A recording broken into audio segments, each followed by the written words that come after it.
Don't talk about me. Let's talk about entrepreneurship. Yes. Should an entrepreneur get a job to save his business, save their business?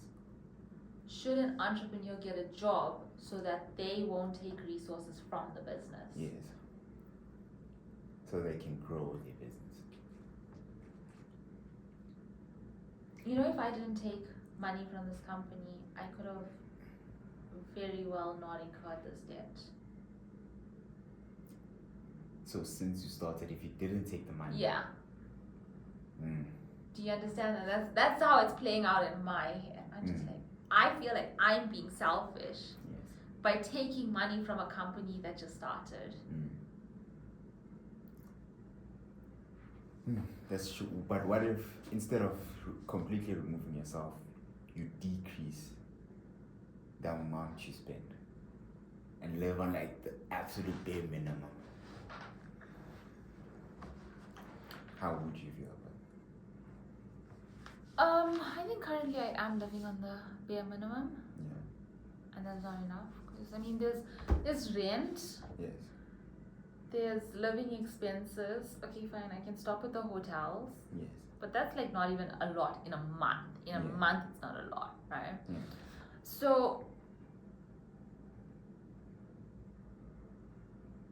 I hear you, but I think by reducing your living expenses, you're also reducing your quality of life, which would impact the The company. business.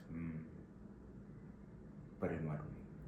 Because if you decide that, let's say you don't want to pay rent and you would rather go and stay back at your parents' house, No. okay, fine. Non-optional. Let's say that you decide to cut back on, I don't know, medical aid or something. Yeah. Let's say you decide to buy less food, then you're less happy. Yes. And that impacts the company, especially when you are the head of the company.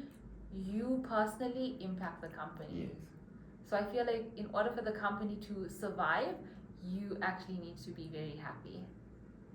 You need to have it all together. So I don't think you Yeah. can survive on the bare minimum or cut Okay. down. No, I hear you. Reminds me of a quote. I think it was who? Dan Hendricks. It's like most entrepreneurs don't actually have a business problem. They just need deep therapy. I think it was And if this they- white guy that looks odd. Dan That Hendricks. was They say he looks like a man baby. Yeah. Yeah. that's the Yes, guy. I actually have like I took a recording of it. Like he's like, show me a company that doesn't have it all together, and I'll show you a founder that doesn't have it all together. And I'm like, I took that personally. That's it. I'm like, I'm the problem, and you know how hard it is to accept that That you you're the are the problem. problem. Because you can't even blame anyone. Like, even with all those things that, I Happened. heard, right? The reality is it's true. That's the part. It hurts. And you're like,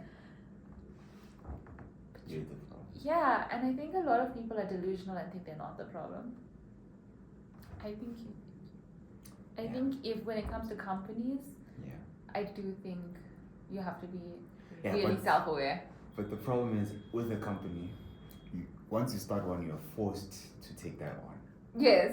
Because even if I blame you right now for not giving me the content in time, it's still my fault because it's my company. Yes. I have to get this content out. Yes. So what did I really, even if you're not answering my phone, what did I do about it? Did I do The did actual I work. myself? Right. Did I find someone else quickly? All of those things. It all comes, I think that's part of entrepreneurship, right? Is anything that does go wrong, even if it's in a different department, even if it's a different person, It's your fault. it's always your fault. That's the worst part. And you know, it's easy to accept now, but once you're in it, it's very difficult. It's always your fault. It's very difficult when someone's being a dickhead and you don't understand why.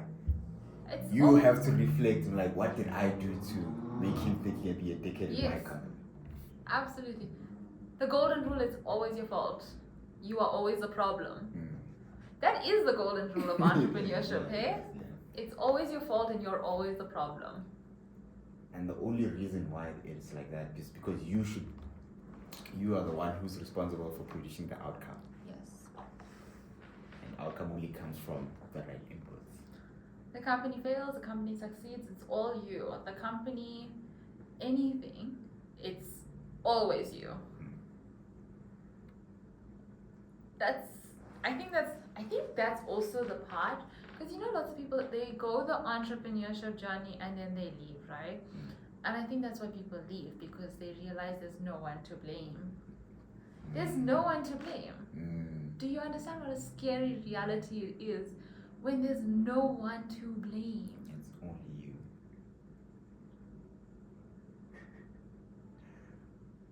It's literally you. It's wild. It's just, it gives you the power, but it's also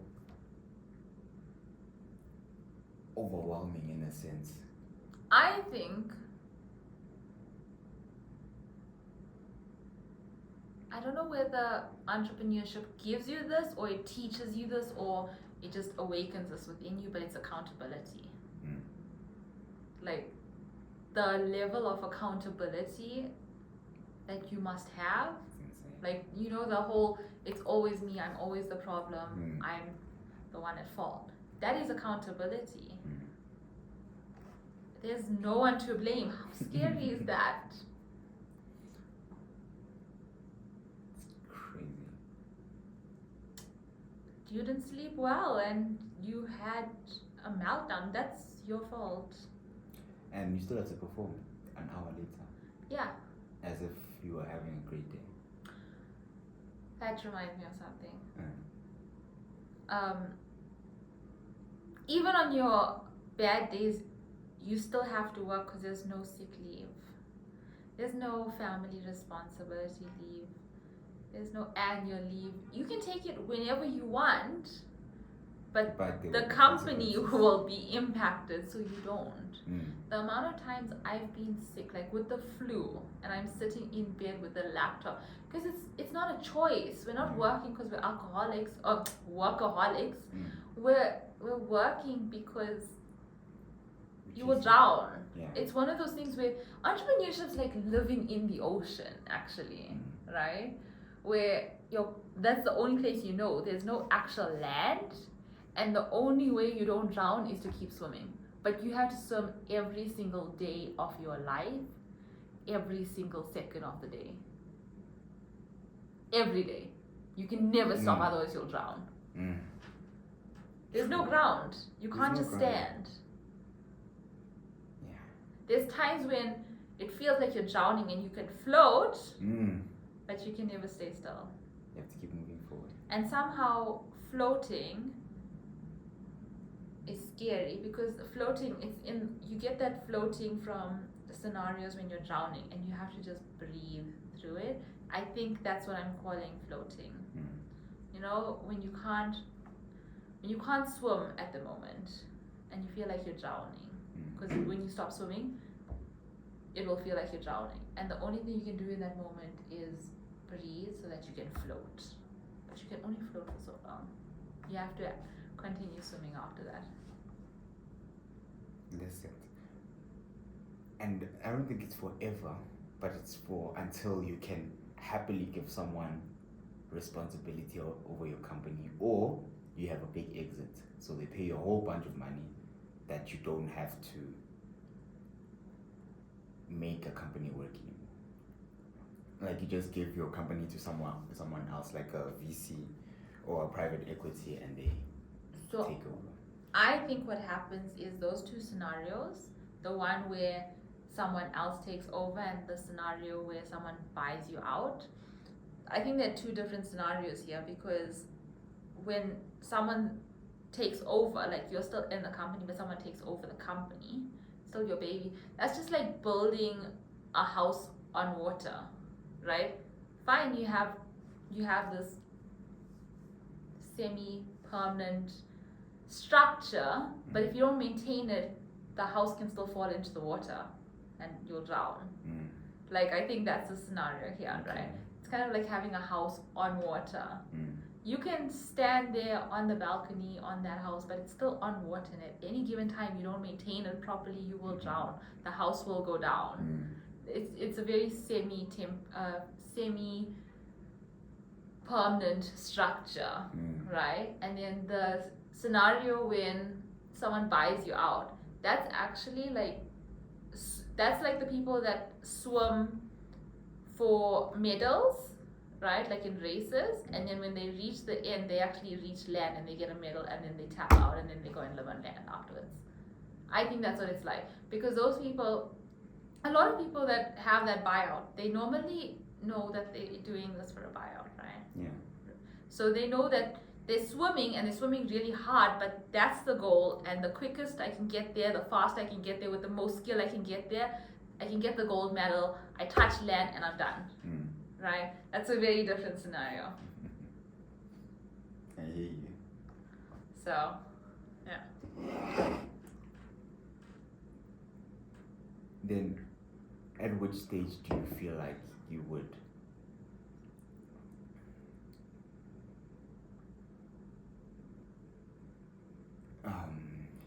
be able to happily take a vacation or take a few days off from your company and it doesn't fall to the ground? I think taking a vacation from the company is very similar to, you know those tubes you get when you go down the water slides?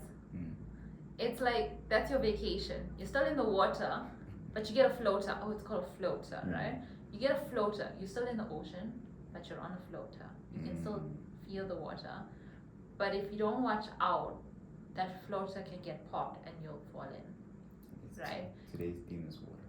Yes. Okay. You're still there, because even when you're on vacation, your head is in the company. You're still there. You haven't touched land, right? You're still very much there. You're still in the water even on vacation. No, I think you are right, because I've heard a lot of people saying we can't turn it off, no matter where they are. Hamudi said this as well, that they went to a beautiful vacation home with a beautiful scenery, and all his mind was just on, let me get this book done, or let me do this piece of work, everything, which is interesting. So it's just you committing yourself to a life of production, and production doesn't mean any sort of happiness, but it means productivity. Yeah.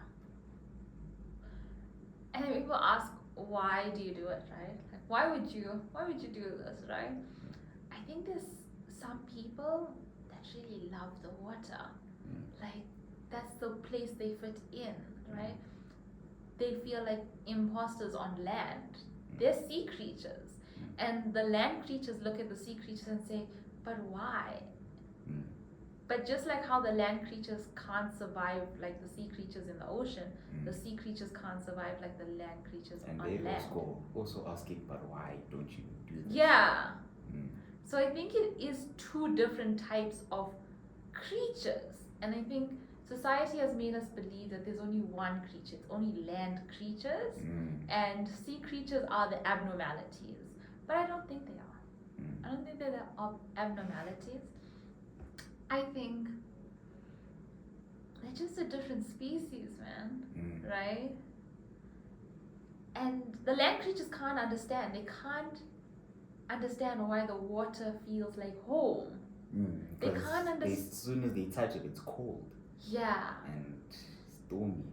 And you can never stop swimming. Like, why would you do that? The water feels like home. That's why.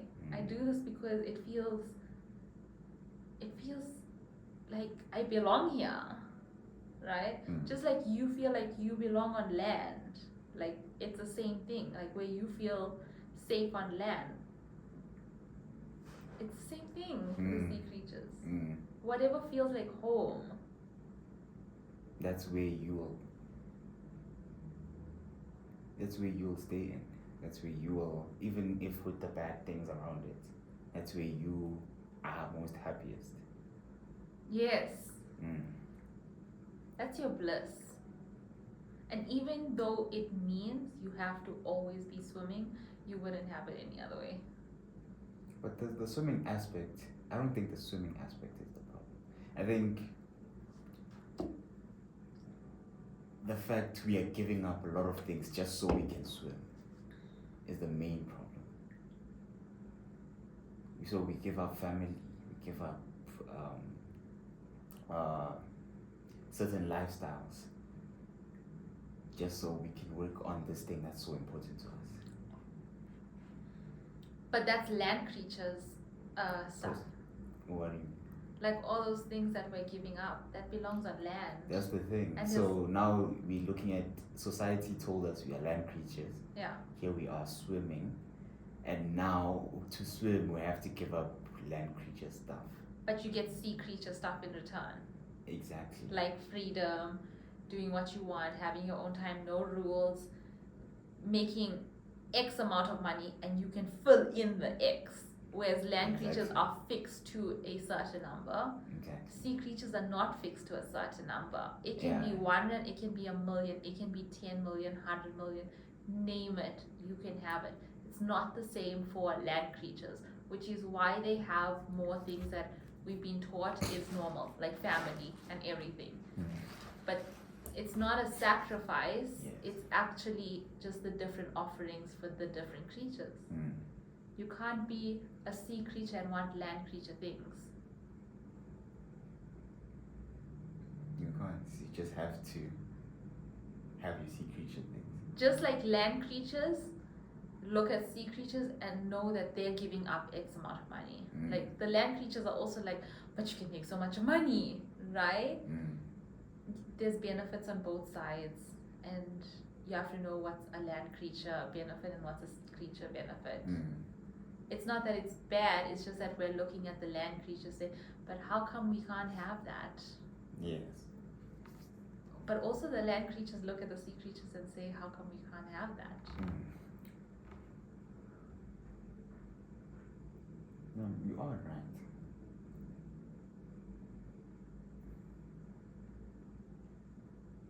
Now, if you say you can fill it in with the sea creature things, and a lot of people would call you shallow for wanting all of these things, but I don't think it is. I think, and I believe that's the desire to what all of these things are put in us, not to have the things, we want to finally get them, but to become the person you are meant to be in this world of land and sea. Yeah. It's just to become the person you are meant to be. There's a reason swimming is so hard, and you have to learn a lot of things. Are we doing backstroke? Are we doing front stroke? I don't know what the swimming concepts. And when there's a storm, how long do you hold our breath? And all of that. Then once you finally swim to the floating thing in the middle of the ocean and you can climb on it, and you look back at that whole journey and you can't even see land anymore, then you have a sense of pride that you've made it this far. And everything you've been through, you actually made it to this certain point. And don't you think the fact that that is the real reward to being a sea creature? Yeah. Because you know how they say that there's no reward in being an entrepreneur other than the passion you have for it. Like, don't do it for the money. You have to just do it for passion. I think that's what it's, that analogy of the sea creature always swimming. Why do you always swim? Because the love for the water. I'm passionate about the water, so I will keep on swimming. That's why I do it. I don't do it because I'm trying to get to land. I do it because I love the water. But there's a thing, I don't know who said it might be Mosi. He says we're only passionate about the things we are good at. Yes. So if you get good at swimming, you will be passionate about swimming. I think passion is something that has to be pure, Mm. right? I don't think it can be, I think it can be developed, but it has to be pure, as in you can't just decide you want to be passionate, Mm. right? It can't be, and That's true. it can't be a conscious decision. You That's can't just say, I want to be passionate at coding. Yes. It can be something that happens, like you don't have to be born with it, but it can't be conscious. It has to just happen that you want to, that you're suddenly passionate about it. It can't be an active choice to be passionate. That's true. And that's true. I don't think that's what he was trying to say, that you have to make it an active choice to be passionate. And that's true. You can't develop passion just from just from a conscious thought. But I do believe that if I have to get a very nice car that I want, and to get that car, I have to talk to a lot of people, deal with a lot of things, deal with a lot of rejection. Let me put it this way: I have to get the car, right? And my service is making designs for people, right? And I'm gonna face a lot of rejection with the designs I make. I'm gonna face a lot of trials and turmoil. But if I keep getting good at the designs and finding the things that work in the design, I'll feel a bit more passionate about the work. Yeah, but it can't be active. Yeah. We're not saying passion can't be developed, we're just saying it can't be an active decision to want to be passionate. 100%. And I agree with that. So yeah, you can be like designing and develop the passion, but you can't go and say, I want to be passionate about design. It doesn't work like that.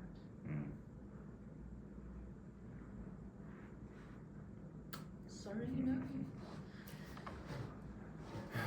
Okay. So did we answer the main question for the podcast? Which is, should you be an entrepreneur? Was that the question? I don't know. No, hold on. Need discussion. Should you get a job? Should you get a job? So that your business can survive. That was the main question. So I think it depends what you're getting a job for. So for me, it's two reasons, right? So that I don't take money out of the company, and because of structure.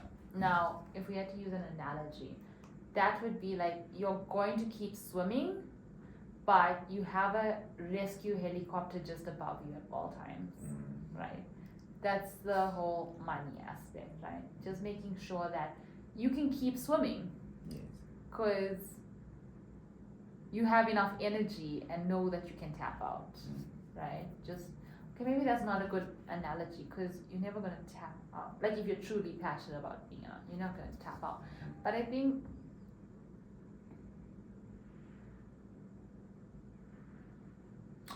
I think a good analogy is like performance enhancement drugs for swimmers. I think that's what it is. It's that analogy where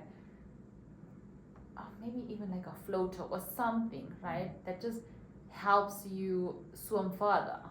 I think that's what a job is, right? So if you do want to swim further, and if you do need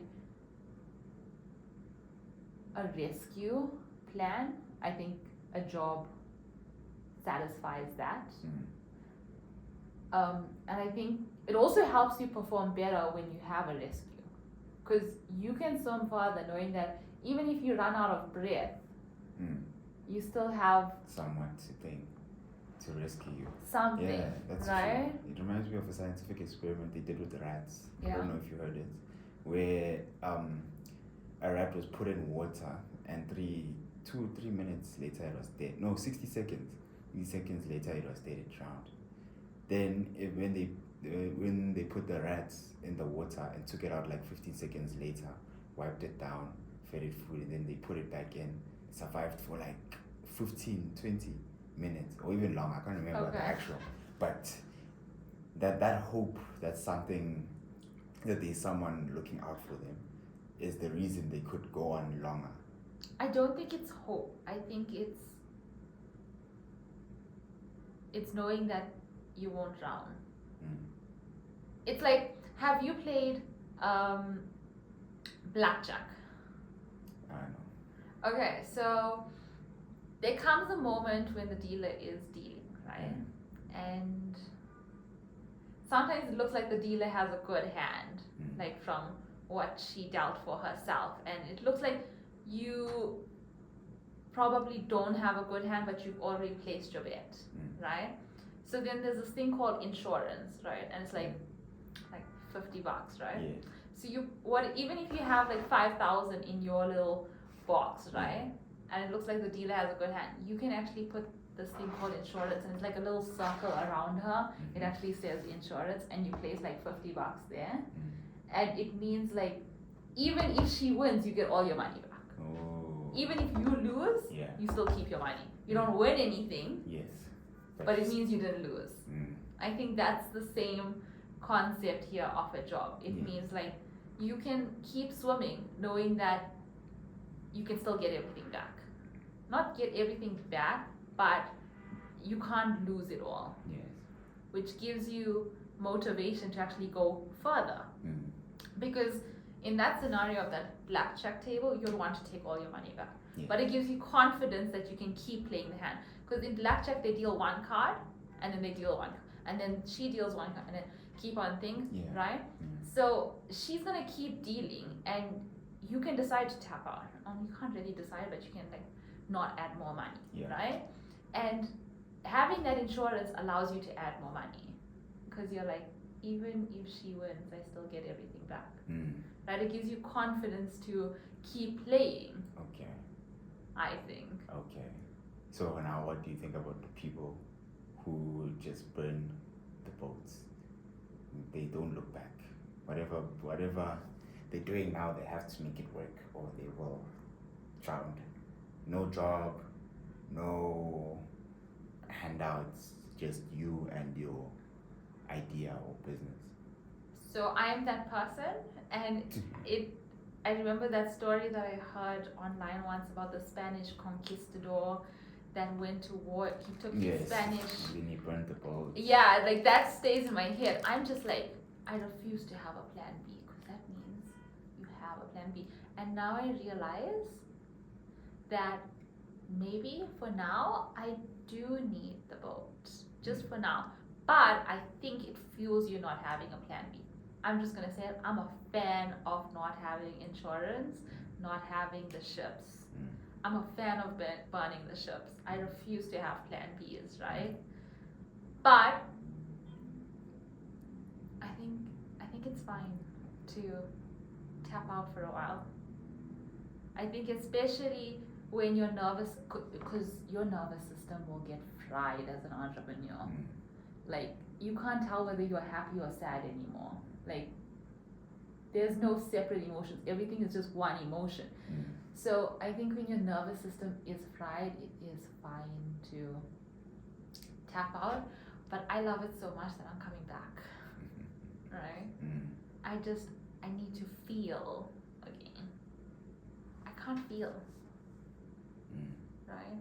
And I need to feel. You need to feel again. I need to feel land again. Doesn't mean I don't love the water, doesn't mean I'm not coming right back. I actually think what I'm doing right now is those creatures that are land creatures and ocean creatures, like a crab. Right? I think I am very much a crab. I love the water, but every now and then I love coming up for air. Well, actually, no, not a crab. I love rain. You love the rain. Not a crab. I don't want to say I'm a crab. I think I'm more of a whale. The ones with that blowhorn, right? Every now and then I want to come up to the surface, right? Even though I live in the deep sea, I want to come up to the surface and feel that, right? Not often, but I do. I don't think I'm a land creature, but I do want to feel what it's like to breathe again. And the fact that a job could give you that.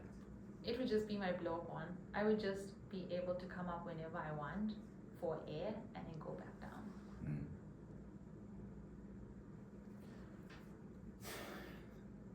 Then the next thing would be that a job would be great for coming up with air, but it would split your focus from what you're doing now. Agreed.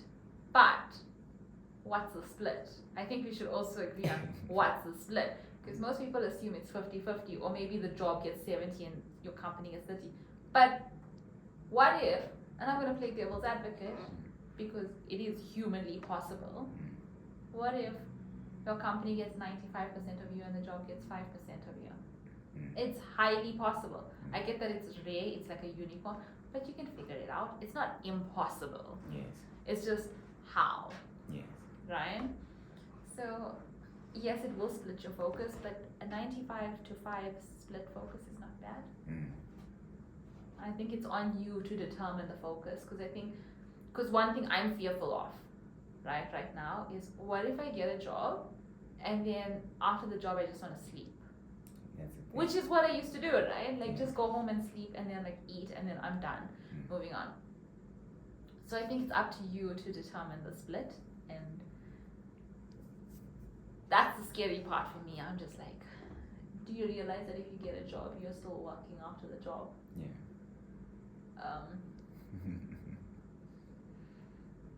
But for me, I'll still work on my company whilst at the job, because like, this is my baby. Do you mean that job is temporary for me? Yes. Right? Let's say that blowhorn on the whale. Let's say it can only thrive under certain conditions, right? And let's say you can't go too deep in the ocean, otherwise the blowhorn will get damaged, right? People that love the water, they'll burn the bridges, they'll damage the blowhorn. For the water, yeah. But it's nice to at least have it, even if you only have it for a month.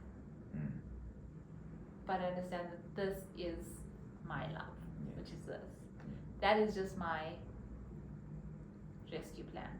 Same as if the helicopter's on top, right? Let's say you don't come up for air and the helicopter decides to go away, right? I love the water so much that I have to risk it. Even if it means the helicopter flies away. So the second reason for getting a job, because now we talked about you talked about the stability. the psychological stability of getting a job. Now we talk about the money aspect, right? I think that's very similar to the mother that knows she has to give her child up for adoption if she wants the child to do well. And that, I think that's going to touch a lot of people. I think everyone in this world has a very clear vision of what a mother is. And they're like, oh, a mother should never do that. A mother should never do. No, but there's a lot of people. Do you understand the self-awareness and pain a mother has to go through? Not that the mother doesn't want the child. The mother actually loves the child so much that she knows she can't take care of the child. Because most people, we've seen in the news that when mothers can't take care of their children, they kill the children. Leave them in dumpsters. Right. But also mothers that don't have money. What was it, 2 years ago? The mother that was struggling financially and she had the children sit around and eat breakfast and she just poisoned them and then poisoned herself because she knew she couldn't take care of them anymore, and it was better they had this peaceful death, but she killed them because she couldn't take care of them. So I think this whole entrepreneurship journey in this aspect for the money part is like being a mother, right? If you continue taking from the company, maybe it will work, but you could also end up like the mother that knows she can't take care of the baby, so she kills the baby. So we could also risk killing the baby if we are not self-aware, right? And then we get the self-aware people that everyone hates. Society hates the mother that gives the child up for adoption. I've seen it online. Like people will grill you, people will take you to the grave if you even talk about giving up your child because of anything, right? But it's not because she doesn't want the child. She loves the child so much, she knows that she has to do this. Understand it's such a painful experience. I think that's the analogy. So, If you know that your child can only thrive if raised by someone else, and if you don't come and interfere with this child by taking money out of the company, if you need to leave that child alone to be raised by someone else, wouldn't you rather do that than risk killing the child? and that to me ties to you giving up control of your company and letting someone else take over. Like Steve Jobs. Like Steve Jobs. He was not happy with it, but he eventually gave up control. That speaks to me a lot because Steve Jobs is known to be a certain personality. He's known to be very strong-headed, hot-headed. He's known to be quite verbally violent, right? So for him to have such self-awareness, knowing that he couldn't run his company, I'm in awe of it. I'm actually like, because he's not someone that looks like he gives up, right? Yeah, no. So for him to have Especially after all these years of innovation, Steve Jobs is probably the only person who's innovated telecommunication. He was innovated like 4 different industries in his lifetime. Cell phones, telecommunication. What do you call this? I'll tell you. I forgot all of them. We'll just research it now. But he's innovated 4 different industries by himself, which is insane to think about. But imagine you have done all of that and achieved all of that, and they want you to let go because they feel like you are going to end up destroying the company. I think Steve Jobs is like a passionate mother, right? Like, those mothers that are so enthusiastic about wanting to be a mother, right? And they want to give their child everything, but those are also the ones that are the worst mothers, the ones that want it so badly and that will give the child anything. Those are the worst mothers because it's bad for the company, it's bad for the child, right? Everything. Those passionate mothers, are, even though they're so pure and they have good intentions, right? And they're probably in their heart, like, they are better than other mothers, right? Because they've got that passion for it. But passion kills the company. Like, being a mother that's so passionate that you'll give your children sweets every day will give your child diabetes. So I think the intention is good, but I don't think that's a fit mother. I think the fit mothers are the strict ones. Yeah, and that's why he had to give up control because he was too much of a god now. Yes. I think founders are those passionate mothers. There's another thing I was thinking about, and it's turned to almost a belief now, that everybody should play to their strengths. So, as we were having a discussion about how you as a founder, you have to handle everything. You have to take care of money, make sure that the ads are out, make sure that the people, the suppliers are paid and all of that. But your strength is creating and the idea of the company and driving the passion,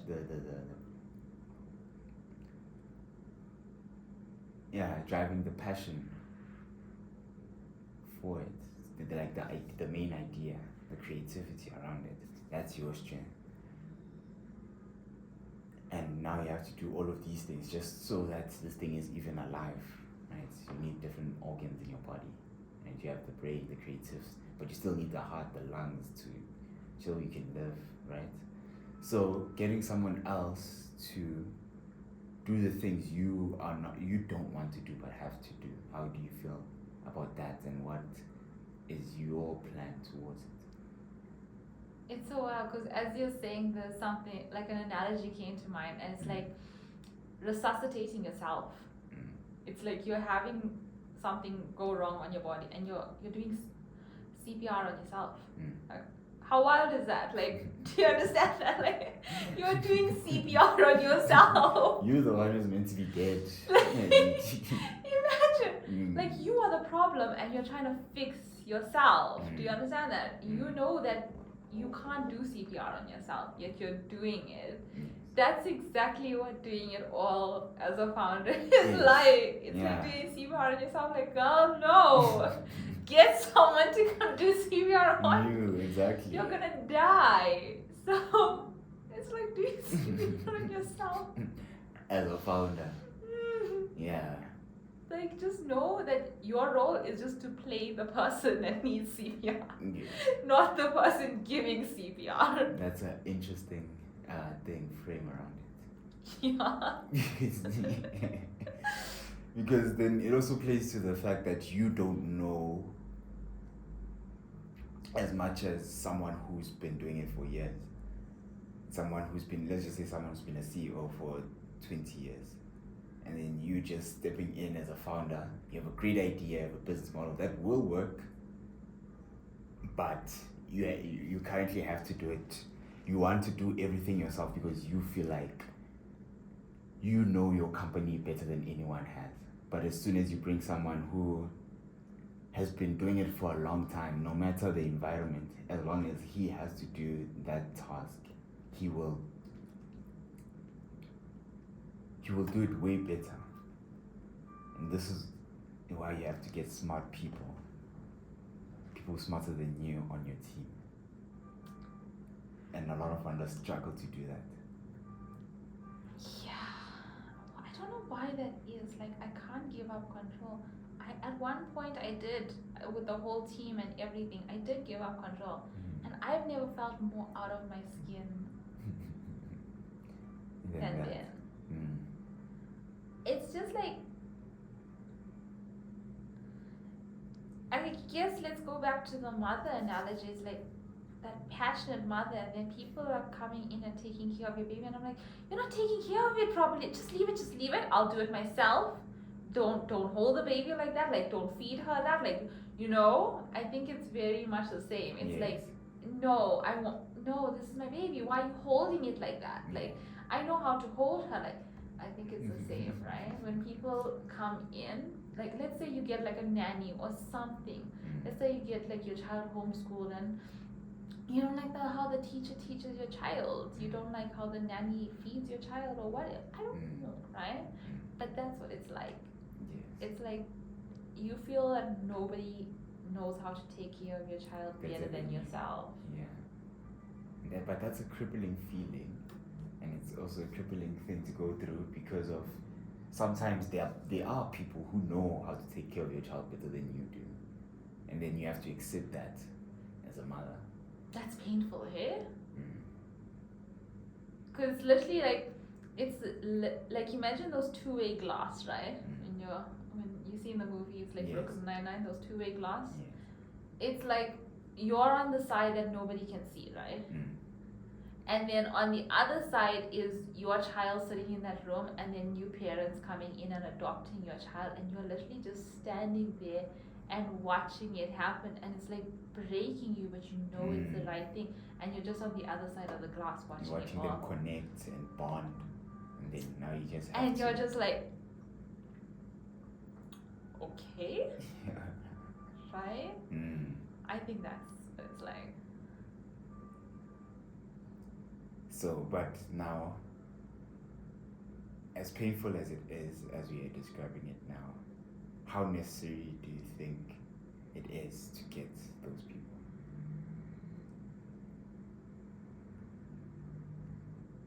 I think if you're a passionate mother, it's extremely necessary. And I don't want to admit it. I hate admitting. I hate the fact that I know I can't run my company. You know what it's like? Because imagine being a passionate mother and then also having the self-awareness to know that that passion is killing it. Like, how do I stop the passion? It's like, I don't know what movie I've seen this in, but like, imagine someone whose hands are like, let's say your hands are made out of lava or something, right? And that lava is from like, it burns with love, right? But you can't hold your child, otherwise you'll hurt your child. And it's literally like, I can never hold my child. I will. Hot hands. Yes, I think that's what it's like. It's like, you also have to have, like, you can love the child and have that passion, and that passion fuels the lava in your hand. Yes. So by loving it more, you get more lava in your hands, but that lava will kill the child. So you have to know that you can't stop the passion, but you can't allow your desires, not desires, but you can't touch the child with that passion. It's good to have it. It's good to have it. Actually, it's very required to have it. Because the iPhone hasn't been reinvented since like Steve Jobs died. Like, really, they haven't really done much to it, right? So that passion is what made it what it is, but he can't hold it, right? The passion is what builds the legendary status of it, right? So it's very much required, but it can't be in the day-to-day. Man, It's like, hard. I think it's like probably fire, Yeah. right? The passion is fire. You can't get in your baby. Okay, your baby is your baby. Your company is your baby. And you're just made of fire. You can't get too close. But you are fire enough to keep it warm. Yes. Yes, that's actually right. Fire enough to keep it warm. But if you get too close, you hurt the baby. That's like, imagine being in a forest and you now have this baby, right? And there's no one around, it's just you and the baby. And the baby is just lying there helpless, right? And it's cold, and that passion of yours is burning bright as fire. So you stand there close by enough to keep it warm, but you can never touch it. And then at the same time, you have to call for help so someone can come and pick the baby up. Because it's crying. But you can't pick it up. It's hungry, and you can't do anything but keep it warm. Yeah, until someone comes and picks it up.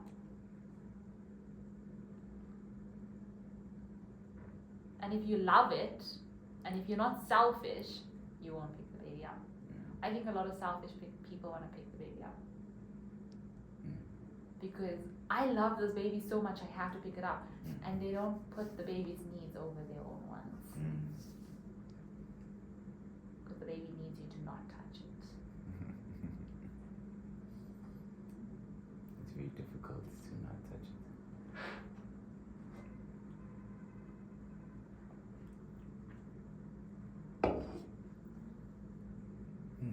So, to go back again, the main topic, we did discuss that the two reasons you would want to have a job is for the psychological stability aspect, it allowing you to feel like even if you mess up, you're not starting from zero.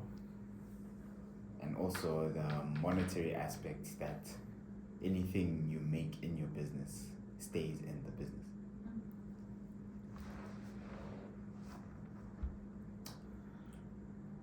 But there is another compromise which I introduced to you earlier, which is instead of having a job, we'd rather have a skill that we are renting out to people. I'll say it like that, contracting, because that's what you're technically doing. You're renting out a skill to others. Is it fixed? No. Contracting is not fixed. So you've got your rescue helicopter that's in the area, but you can't really call it whenever you need it to be there. Sometimes it's there, sometimes it's in another area, but it's over the ocean. It's just not always there. So it's not really stability, is it?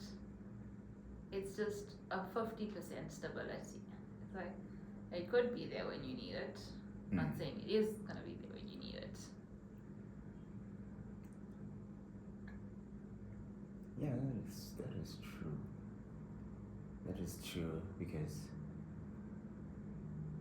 unless you're very, very, very, very highly skilled, let's just say like a top consultant whose things are begged by companies all over.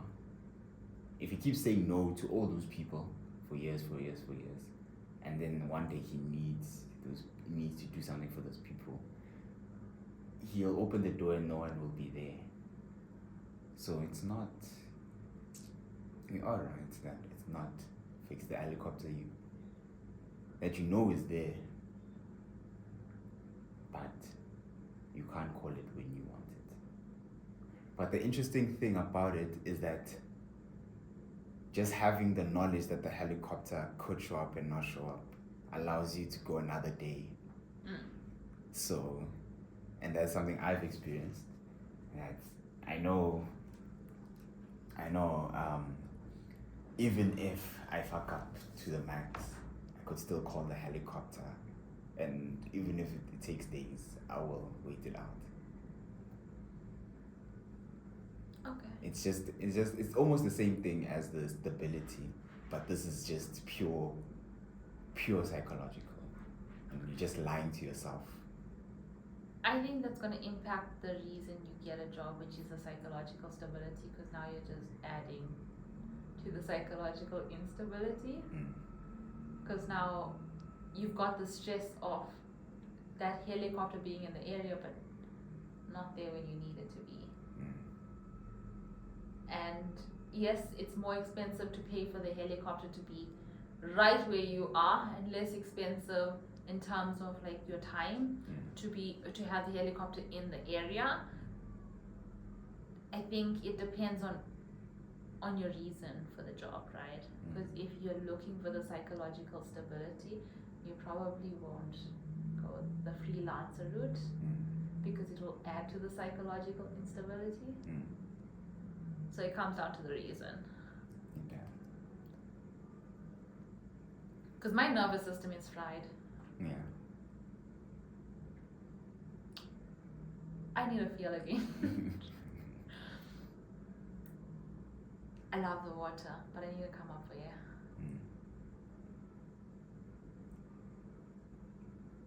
So now what's the decision?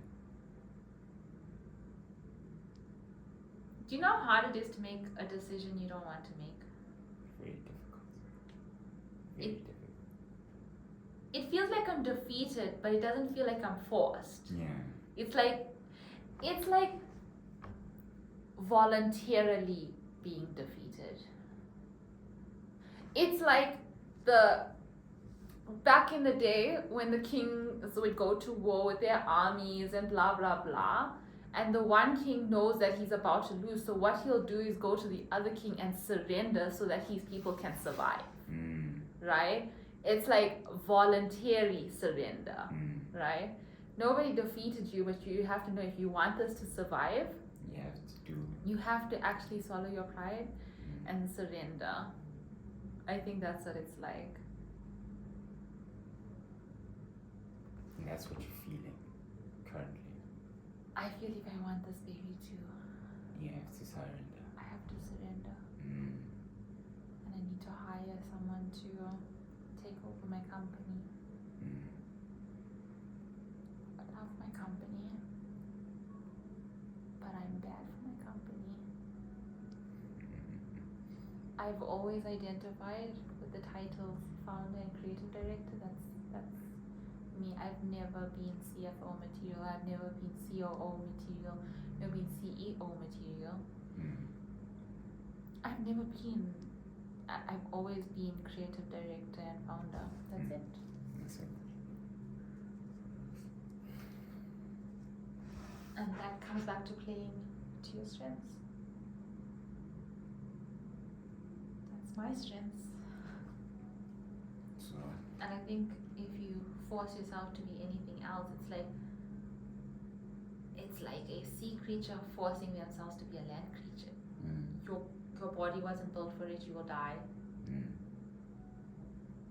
Play to your strengths. Complete history. Now, based on that, if somebody did come in and take over, would you still get the job? No. Mm. So the real reason is because of the part that you don't have in the company is killing you inside. The part you haven't hired for in the company is killing you inside. Yeah. Mm. Like,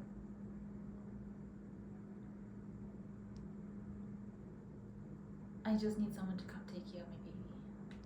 Mm. I'll still be there. I won't run away.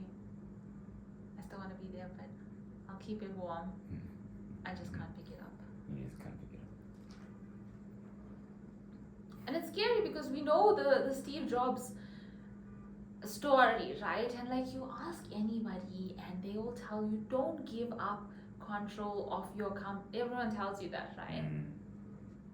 Mm. But do you understand how self-aware you have to be to know that you have to give up control and let someone adopt your company than to run it yourself? Mm. Then we have to come to the real things. We have to come to the real realizations of what you value in your company. And then also look at what you are really giving up when you're giving it to this person. Is it decision? Is it power to make decisions for how the company goes? Is it obviously creative decisions will stick with you because you are the person who can do that. But remember, you also have an idea of where you want this to go. And if somebody is looking at a left turn when you want to go right, that's something, if you give up enough power, you won't have the power Leverage, to have yeah. the leverage to. So I've always thought about this, and I know that I'll keep 51% of my company always. Never giving up more than that, right? And that's just for the decision-making power. But again, it comes back to self-awareness, because what if that person is right in going against you? Yeah. What would you do? Then that's a problem. But they're right. You don't Now- like it, but they are right. Now it just goes back to you. So do you go over their head and then Just run your because you're the company? boss. A lot of people have lost companies like that, and one of my CEOs was like that as well. Yeah. So they gave up control? They didn't give up. They didn't want to, like the control, the direction, the right direction. Everybody could see it.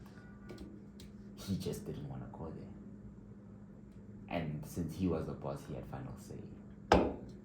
I've always been scared of that because I might be self-aware, but I can also be wrong.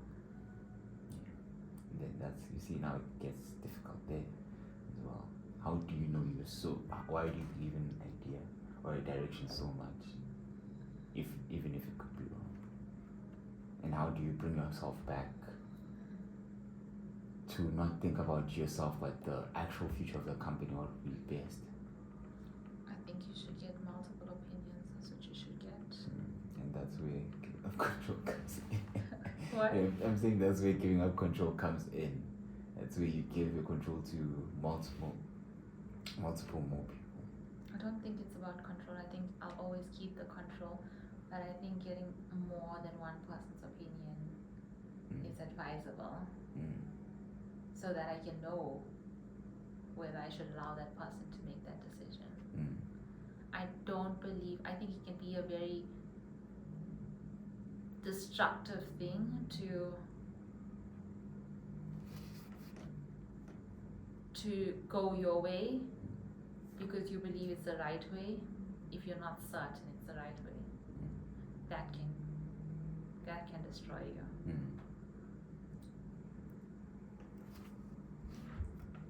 So now, Yeah. Yes. Oh, there is keys. Yeah. the thing I was coming to is that it's the reason a lot of companies have board members who are never there at the start of a company, but who are now the top decision makers. You have to sit in this meeting full of 6-7 people and then discuss the way forward for the company. And that's what I meant by giving up control. You know, I talk about investors a lot. I'm actually scared of it. I'm very scared to have an investor. It means it's not my company anymore. And what really triggered me was yesterday, George said that I have to basically tell him absolutely everything about the company, and like I'm such a secretive person, right? And then he said, and I was like, why? He's like, because I'm essentially investing in you and partnering with you. And that scared me, because I'm like, that's what an investor's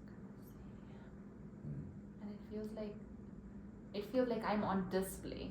That's what it feels like. It feels like I'm the exhibition and everyone's walking around me and inspecting me. And I feel so seen, right? And I wasn't meant to be someone that's seen. It's like people are walking around me and inspecting the product, and I am the product. And I'm just like, no. But, and that's what scared me about an investor. Because I'm like, this is probably only like 1% of what I'm going to experience. Like, he's not even a full-on investor, right? But an investor's going to come in and they're going to dissect this company. They're going to dissect this company to the point where I can no longer be private about anything, because it's not my company anymore. And that scares me. And this investor thing, I would rather have a sponsor than an investor. I'm just like, it's not my company anymore. Like, and that scares me. Whatever money you're taking from them, that's their money. That's their money. Like, it's like a legal adoption. No longer just a normal adoption, which would be like a CEO coming in. That's a legal adoption. You can't come close to the baby anymore. Like, they've adopted it legally. Like, you can get arrested, or you can go to whatever serious consequences for going against it. And I'm just like, that's a lot to give up. And as a numbers person, it looks very good. Yes. It looks very good. But when you think about it, in terms of founder, that's not my baby.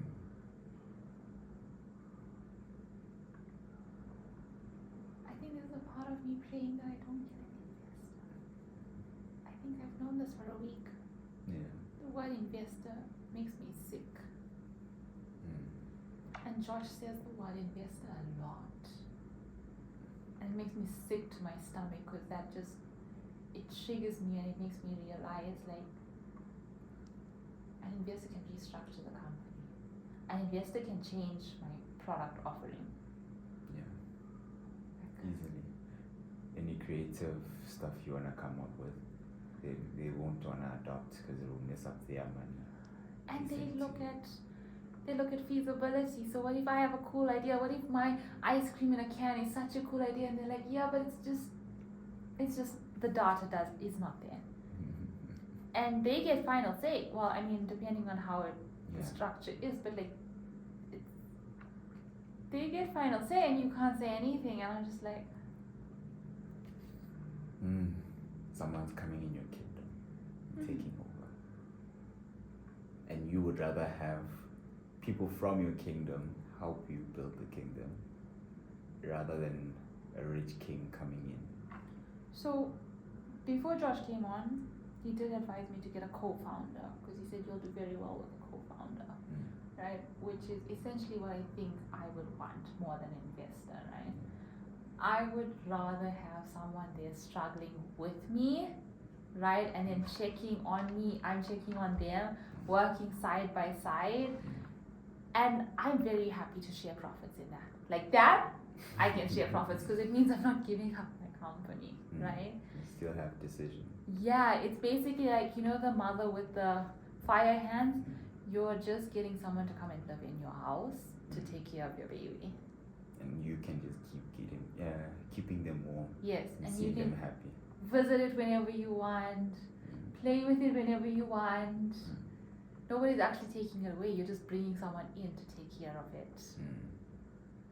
So that's actually something that just came to my mind now because a year ago he told me get a co-founder. A year ago, right? And I kind of forgot all about. No, not really. I actually was looking for a co-founder in the beginning. But no one was. No, I actually did find one, and then it just didn't land. I think so. It was a specific person, and I did I DM him. He's like, he owns a very big marketing company here in Joburg, like really big, right? And he was so keen. He loved the concept of my company, blah blah blah. But he was never available to meet. So we kept making appointments to meet, go out for coffee, blah blah blah. And I told him exactly what I'm looking for, the whole co-founder thing, right? He was actually kind of keen to come in, very keen. We just never met. Ooh. He keeps saying okay, I'll let my secretary call you, blah blah blah. And it's whatever, right? But and whenever he was available, I wasn't available. Whenever I was available, he wasn't available. So I did want a co-founder. I really do want a co-founder. So what is your criteria? What did that guy have that you that you like so much that he was I'm guessing a perfect fit for your co-founder? Well, he is the founder of a very big marketing company, so he could go and get all the sponsorships, whatever. He also knows how. For me, that's a very big criteria. Someone that knows how to go and get sponsorships and investment and grants and stuff, because that is where I lack. So my ideal co-founder is someone that fills in the gaps where I lack, right? I don't lack in the creativity department, I lack in the executive department, right? Someone that's going to be typing out proposals, someone that's going to be the rational head, someone that's keeping track of finances, someone that's downloading reports and drawing up reports, and someone that's doing feasibility studies, someone I can draw on a board and be like, cool, this is how we're going to do the ice cream thing, but I need you to put it down on paper. I can do it loud, I can talk, and we can brainstorm it, but I need someone to put pen to paper because I can't. So that's my ideal co-founder. And since not I succeeding, kind of just didn't look after that. But it's something that you need. A co-founder then, because think about it, right? An investor is going to appoint a CEO. So either way, someone's coming in, and either way, it's not going to just be me. I can just decide which structure I'd rather go with, right? And you don't want that. See, an investor wouldn't ideally bring in a CEO if there's two founders.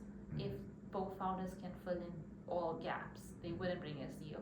But I can't fill in all gaps, so I know that investor route is bringing in a CEO.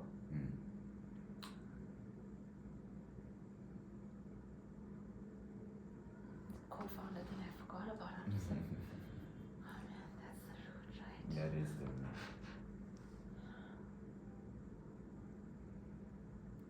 I'd love that.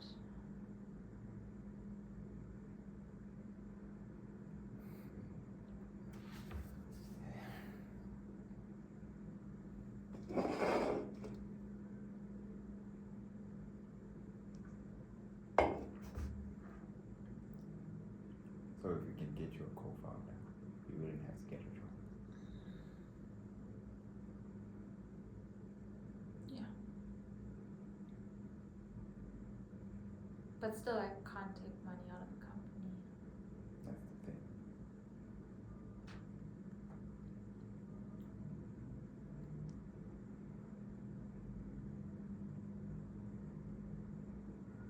I'm gonna say it because Khloe Kardashian said it. Right? Okay. So you can't hate on me. Like even celebrities think. Mm. Okay, I'm not saying it. No, I'm not saying it. I'm not saying it. But yeah, I'd still. I don't know. Like, I think maybe the company will grow faster with a co-founder, and then I wouldn't have to get a job. But that's really just faith and belief That is a lot of faith and a lot of belief. that this person just comes in and does well after that. Does the growth come from growth you're talking about? Does it come from you getting more people to invest, or does it come from you doing more events and developing more products? I feel like he comes from the latter. Mm. But I can't afford to have an entire product range manufactured. That's because that's its whole. It's a whole nother thing. But what if I'm thinking of marketing something we don't have. What? Like the product range, you market it, and in that way you grow the money to You think we produce can for. grow 15 million from just advertising? If you do a good job at it. Actually, It comes from the idea. I've seen No, people you're do right. it. Mm-hmm. that's what Josh was also saying. He's like, test it out. Even if you don't manufacture it, test it out at your events. So I think that's the same thing, where it's like the product doesn't really exist, but you're raising awareness around the product and testing the market for it, because that is actually enough for a supplier or investor to be like, yeah, there's demand, I can take on the risk, right? But for as long as they can't see any proof, they're gonna need you to supply all of it.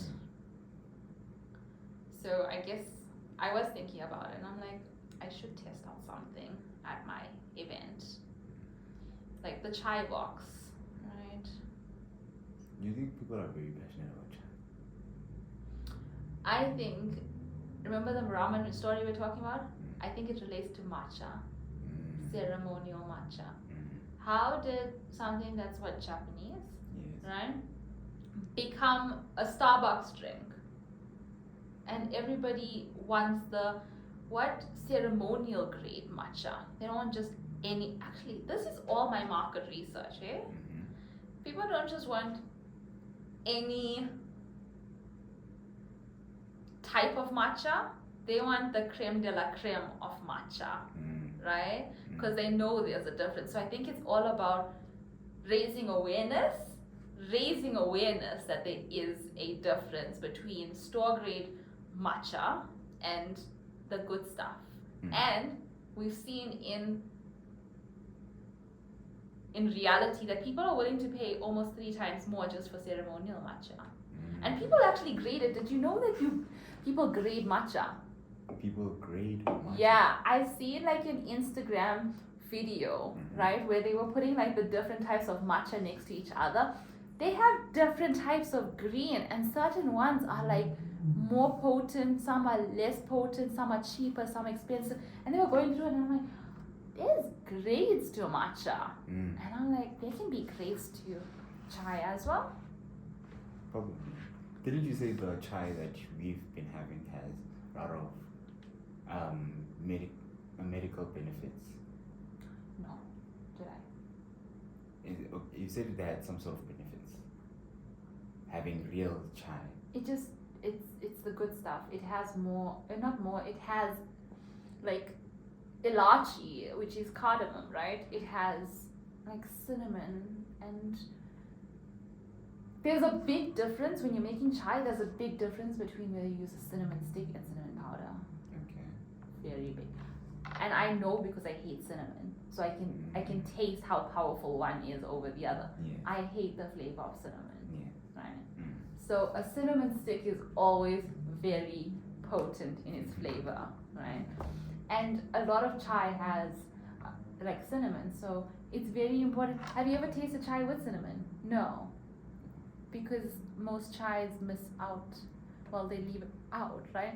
The chai that you get in a store or Woolworths, it's packed with sugar, right? It's just, it feels very fake, right? It's not authentic. It's not ceremonial grade chai. So I feel like chai should be graded on the spices there are, the freshness of the spices.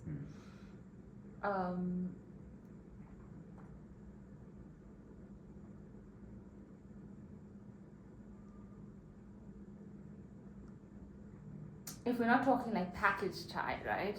I'm talking like actual chai. The good stuff is double boiled chai, by the way. Double boiled chai. Yeah, Okay. that's the original. Yeah. So in India, it's double boiled, like full milk, double boiled. It makes it creamier. Like everybody who knows chai, when you say double boiled, they're like, oh, okay, yeah, no. That's the good stuff. That's the good stuff, right? Full milk, double boiled, and it has to be made with the whole spices, and it has to be slightly sweet. You can't have chai that's not sweet, because what does sugar and salt do? What does it do? It enhances flavor. Yes, that's true. Right? It's like eating chicken without salt. That's It's the same. bland with But it's, with salt, it's yeah, it's good. right. And that's the same as chai, right? It's got all these spices, but it needs to have that sprinkle of sugar to bring out the actual flavor profile. Right. But not too much, right? So it's very important not to have too much. I've tasted them too much. And I think a lot of the store-bought chai, it tastes just like, it doesn't taste like it, but I think it can be categorized, with the hot chocolate sachet. It's just overly sweet that you can't even tell the difference between chai and hot chocolate and my. Do you know what I mean? They're all so sweet that you can't even taste the flavor difference. Sugar is the flavor, right? Yeah. That's another good point. I have good points. I just can't write them down. You do have This good is points. all like my market research on why South Africa needs an authentic chai brand. Yeah. No, you do have great points. And this is, I'm supposed to do why there's a market deficit and a market demand to sell the most expensive chai, because that's my actual homework, right? So why I can sell the most expensive chai is because they're ceremonial grade matcha. Yes. So people are willing to pay more based on the grade. So what's different about chai? Okay. That's true. Now, the one thing is just the educational aspect of that. So why would someone like me, who enjoyed your chai tea at first, I didn't even know there was a difference. Like I thought just chai tea was another tea bag, branded differently. How do we first have to educate the people? Right, so that's number one. The different grades, and we could say to do that we just do pop-ups at near stores, like probably in the mall, probably near food places, like grocery places like Checkers or something, and then we make the tea with the different grades and let people taste it. Oh, what we should do is actually host tasting boards of chai. Yes, so either we can make it a whole event and go to Art Gallery or something, or we just do a pop-up store with like flashy stuff so people will see us, they come, they taste the difference. You can buy a package, they cannot, but yeah. That's a very good idea. Yeah. So the awareness part is not just social media, which is good, right? It's good. But you can't taste the different You can't chais taste it. through You can social just media. you can just see, oh, this one is greener than that one, and he's the person in the video is saying, "Oh, this is better," but then he's also his own person. He likes his own things. But if we have a pop-up store and someone comes to us, they taste it themselves, and they realize, "Ooh, this one is more potent than this one. Ooh, I like this one because of it's creamier." Then now they make their own decision, and then we can see, based on even after the difference, they have tasted the difference.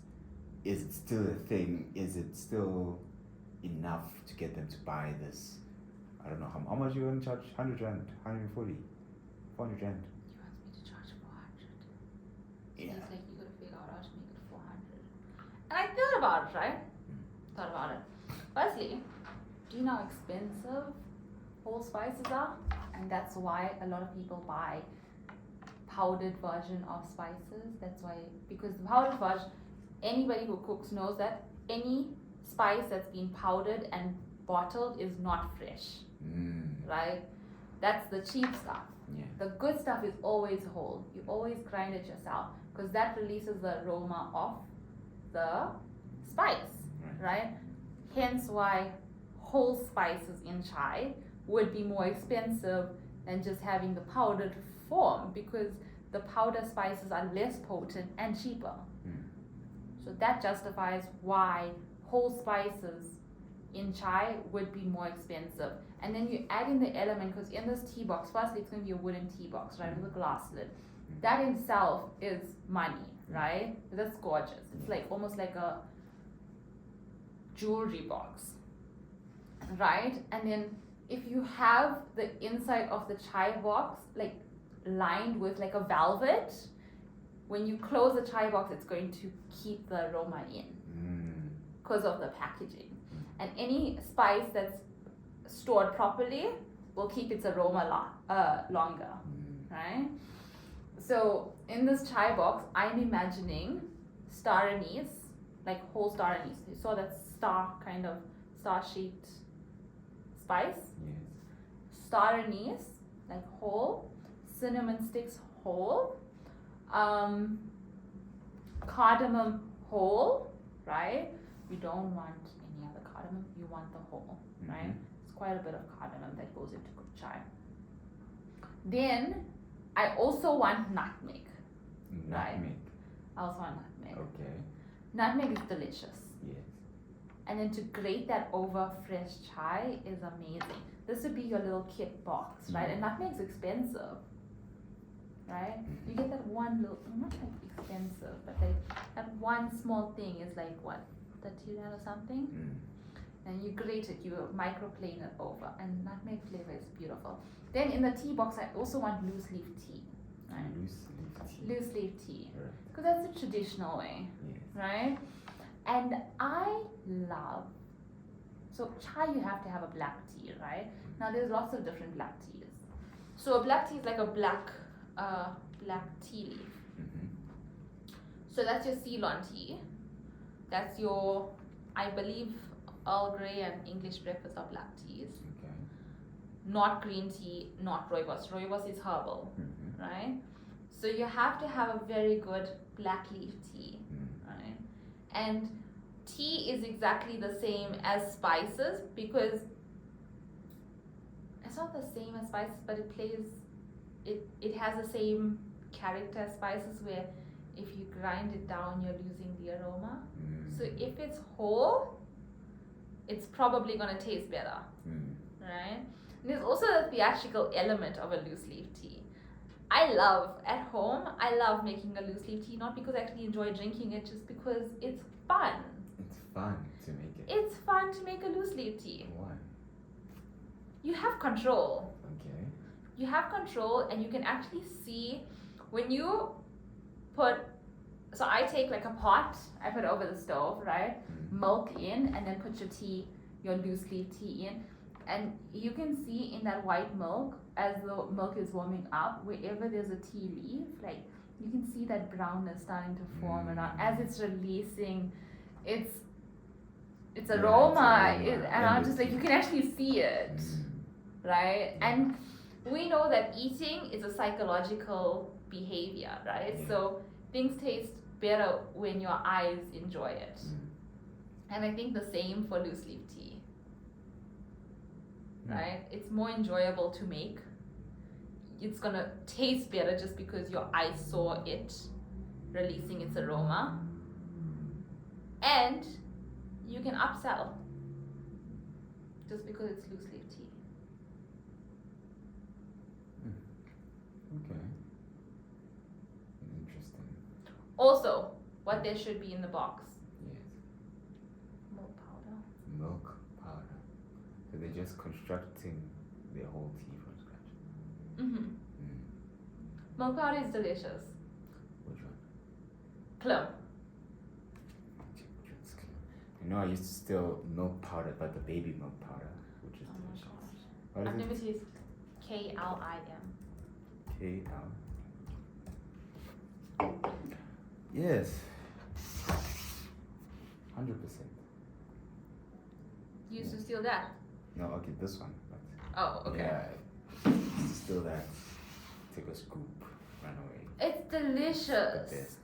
right? Yes. So I know the flavor of milk powder because there's an Indian sweetmeat, like a confectionery that's made with milk powder. You can taste it. I'm just like, imagine an entire confectionery made up with milk powder. Mm. And each bite, because it's a solid confectionery, so with each bite you're tasting that milk powder in it. And I'm like, imagine how that could taste in chai. Double boil it. That would be the creamiest chai ever. Mm. So I think there's value in this. Yes. And then it would come with a tea strainer, obviously, Yes. and like a little What is mint. that? You know how we a have thong. that? Yeah, the thong that Yeah, the for wooden tea, one. yeah. The wooden one would be so nice to add into that box, and then your strainer for your loose leaf tea.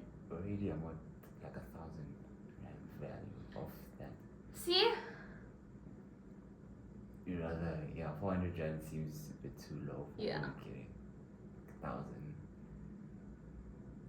This is cool, right? It is. But then now, all of that, how many tea experiences do you have in that box? So I was thinking I'm going to include these cards inside of the box, which is Mm-hmm. inspired by me when I bought my first ice cream machine, right?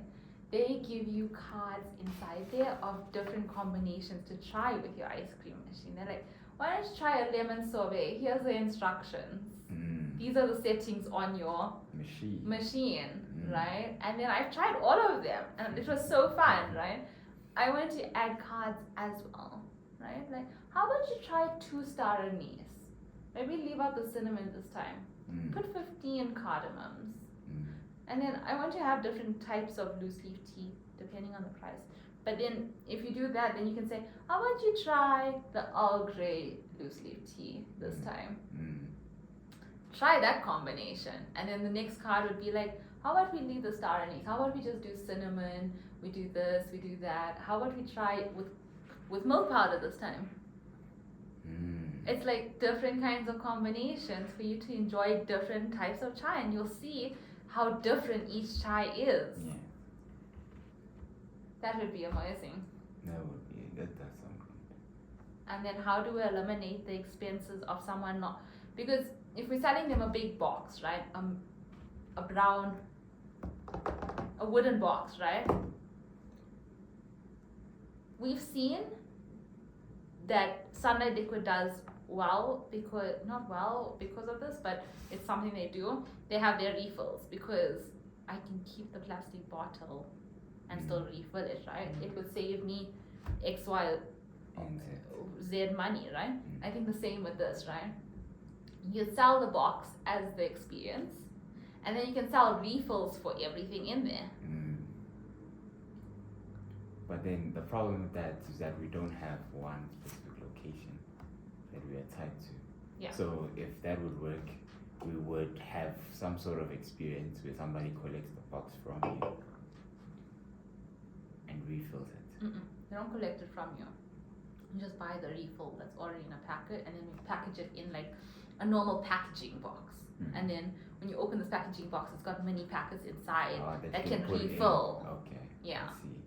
I see. Yeah. Alright, that makes more sense. That would be nice. Maybe even like sell more chai recommendations. I don't know. Now, what I'm hearing here from the whole thing, we're selling the experience Yes. of different flavors you have not discovered.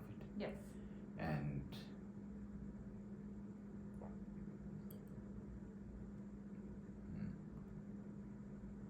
what would those experiences and flavors mean for someone? Is it reminding them of a past? Is it I think it's being part of a culture. Not Being part culture, I think being part of a tradition. And I think chai is a tradition because in India it's the drink, right? South Africa, I mean, I was told that my grandmother or great grandmother loved chai, and I've known my great grandmother. I don't remember her drink, but anyway, like that's the last person I remember drinking chai, and I understand that was like 4 generations above, right? So I don't think chai is big in South Africa. So the way South Africa reacts to chai is very much like a foreigner, right? It's not our tradition either. It's India's tradition. And I'm like, we'd also be part of the tradition. Maybe we call it culture. Let's say it's tea culture. Okay. Right? Not specifically chai. Yeah, no, not specifically chai. I'm saying like we're not gonna say it's like an Indian culture. It's a tea culture, just like how you'd use the word culture for like art or like music. It's just tea culture, right? Because this is, if you're buying a box like this is the real deal. Like this is like the good stuff. Yeah. This is the stuff you wanna like take out when your guests come over and you wanna make it in front of them. Like you're part of the group of people that take this seriously, right? And you would be differentiating yourself from any person that likes it just for the sake of liking it. Like you're like a real connoisseur if you buy that. Like you'd be impressing so many people if you made it for them at like a party or like a dinner party or something, right? You could make it into a theatrical thing. You could even sell it with like a mini metal teapot, right? Like the box, like with a teapot. And this is the teapot, man, that you're showing everyone that you're making it in. You're pouring it from high into your cup and everything. And I'm just like, that's theatrical. That is theatrical.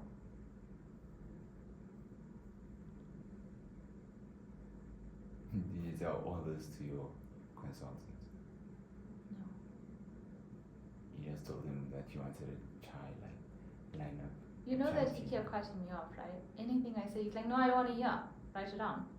Anything I said. Do you know, I started talking about the chai tea box, and he cut me off. I said, can I finish? He's like, no. I'm like, I want to finish. He's like, no, write it down. And I'm like, finish. It's not, I don't. Okay.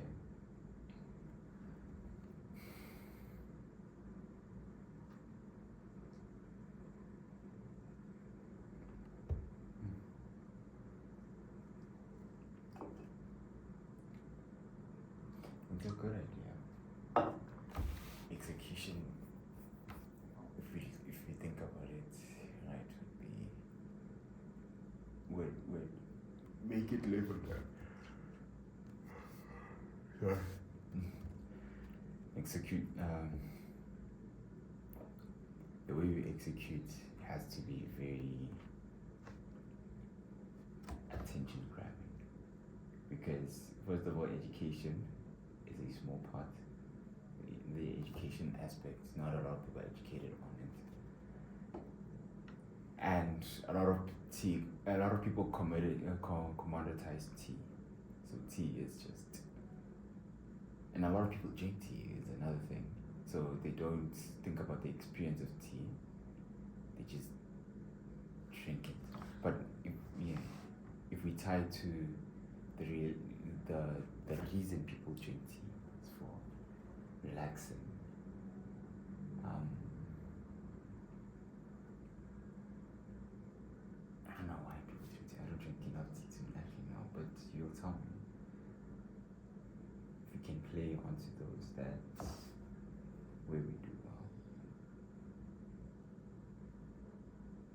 I think tea lovers know that tea is delicious. I really think that's it. Like, I'm a coffee person, but I can't hate on tea either. Like, I'm just like, I get it. No, I get it. I actually get it. But not those people that make tea in the morning just to have something with their breakfast. That's not tea lovers, right? I'm talking about the people that want to go and sit outside and they need their cup of tea. Like, those people, they know what they're looking for. I think it's... And they haven't been educated on this beautiful tea they could make. I think tea is also a ritual. I think that's why people do it. I just thought about it. If you're going outside and having your tea, that's a ritual. Right? It's just like, I'm someone that brushes my teeth in the shower. That's my ritual, right? So, I think tea is exactly the same. It's a ritual. So people like it because it's a ritual. It's delicious. Tea is a group of people. Like, what's the word? If you're a tea lover, like we say tea lover, that's the word, right? That means you're a part of a group of people that belong to this tea thing. It's like a belonging thing almost, right? Just like how coffee lovers are. Like, people can bond over coffee. People can bond over tea as well. So I think it's a belonging thing. I think it's a flavor. I think it's a ritual. I think depending on the tea, it's also a status thing. Because I tell someone now that I like English breakfast tea, they all of a sudden have a certain impression of me because that tea says something, right? An English breakfast tea or an Earl Grey tea automatically implies you're cultured, right? It's like, oh, you know the good stuff, right? So depending on the tea, it can also be a status thing.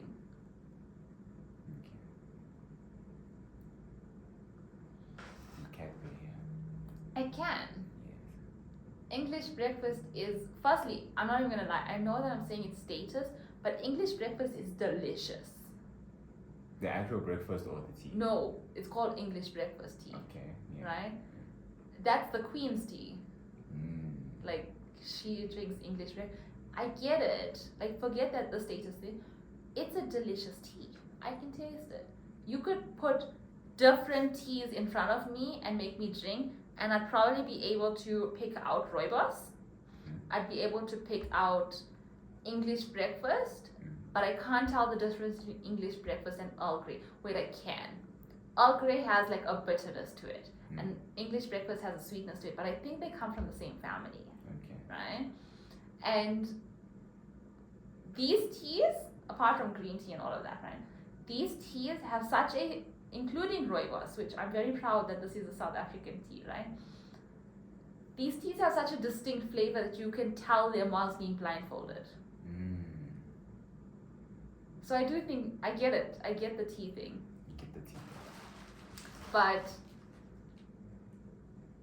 that's for like proper tea lovers.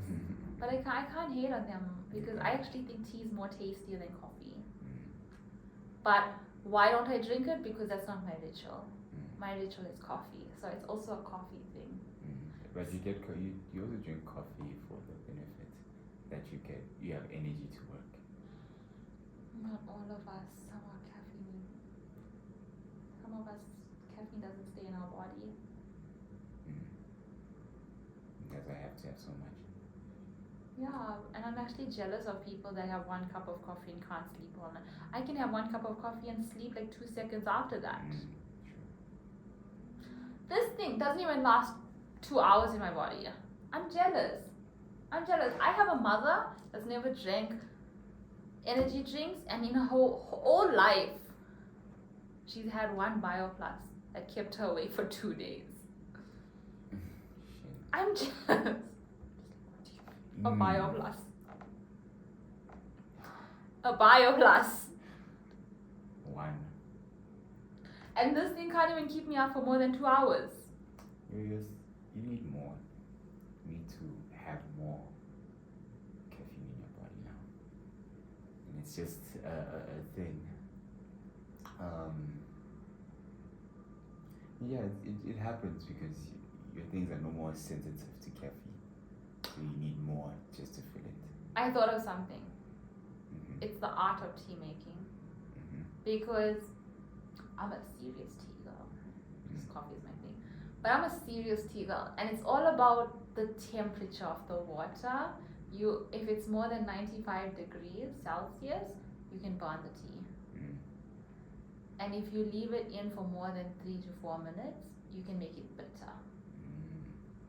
So I think there's like an art or a science to tea. And people who love tea, I'm not gonna say that I'm part of those people because I think they'd consider me an outsider. But I do put like a timer on, and I see it, I understand, right? Mm. And I think it's the art of making tea, because it's ceremonial to make tea. Mm. It is ceremonial. You don't rush, there's nothing rushed.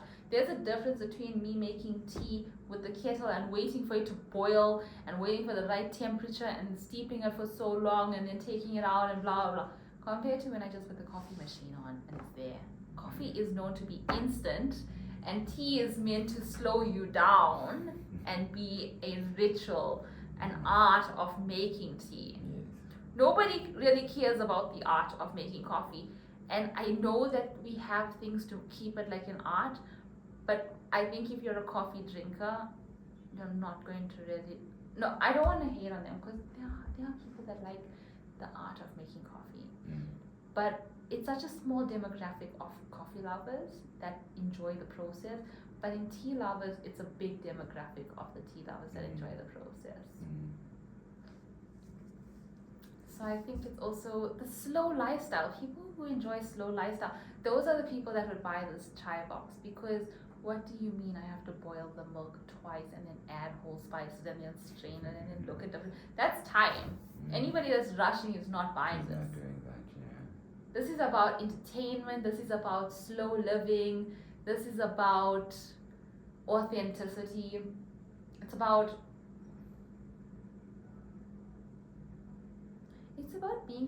being part of a serious group of people. It's about being a connoisseur, actually. Because there's a difference between someone that buys tea bag and someone that buys a chai box. Mm.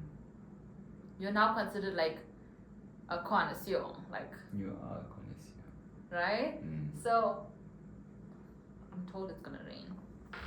Hopefully it does. So yeah, you're part of the connoisseurs. Mm. So I think that's what it's all about. Okay, that we can play on. Mm. Yeah, we can play on. Look at how good I am at talking. I can't write this down. Man, like, I hate this.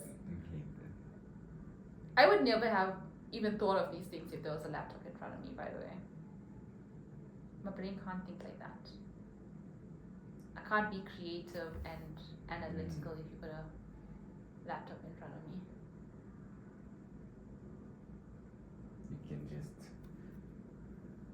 You just lose all of that. Yeah. Which is good while we're recording. I think I'm gonna go listen to all of it. I mean, I am. I'm gonna go listen to the chai part, just so I can document it, because I can't remember. But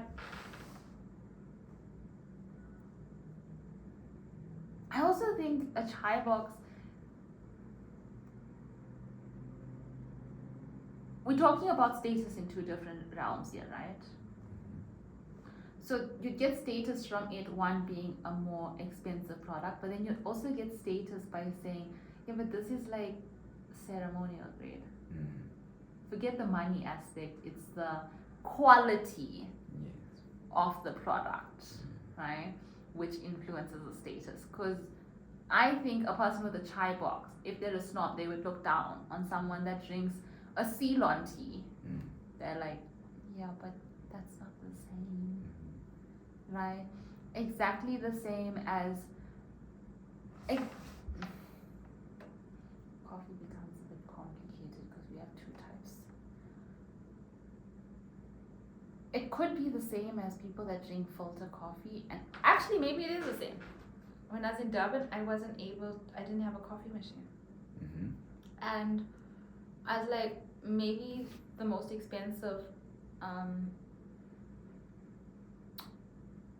instant coffee is equivalent to the shittiest filter coffee, so that way I can actually go and get it. And I tried, and for the first time in my life, I tried the Jacobs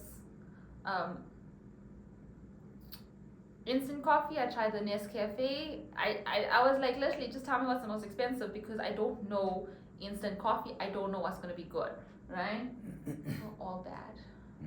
You can give me you can give me the best instant coffee, it's just never gonna touch filter coffee. And I think that's the whole spices and the tea bags situation. Like, it's just not the same. And I think it is the same because this is from beans. We're doing it fresh. Yes. Right?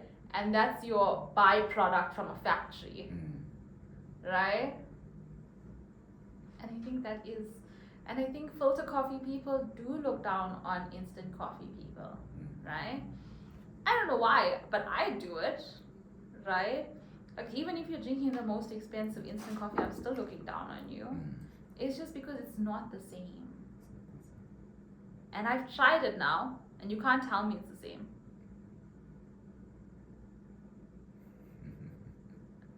You look very tired. Yeah, I need one more nap. Okay, go have a nap. One more nap, and then I think I'll be fine. Okay. Can I ask you to help me with something before I go? Before I go, leave you. Alright, that was the show today. I